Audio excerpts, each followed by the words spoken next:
பெண்களுக்கு ஜும்ஆ தொழுகை கடமையா? ஜும்ஆவுடைய தினத்தன்று நம்ம ஜும்ஆ தொழுகை தொழுகணுமா, அப்படி இல்லைனா லுஹர் தொழுகையை தொழுகணுமா? இதை பற்றி தெரிஞ்சுக்கலாமா? அஸ்ஸலாமு அலைக்கும் வரஹ்மத்துல்லாஹி வபரகாத்துஹு. பெண்களுக்கு ஜும்ஆ தொழுகை கடுமை கிடையாது.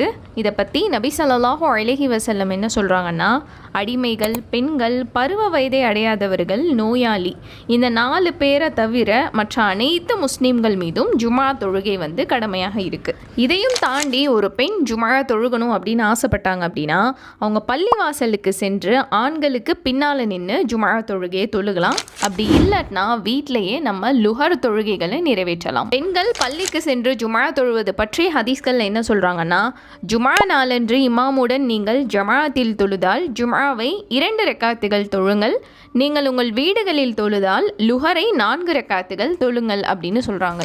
எனவே பெண்களான நாம ஜும்ஆ தொழுகணும் அப்படின்னா அது பள்ளியில் தொழுகணும். அப்படி தொழுக முடியலைன்னா வீட்டில் நம்ம லுஹர் தொழுதாலே போதுமானது.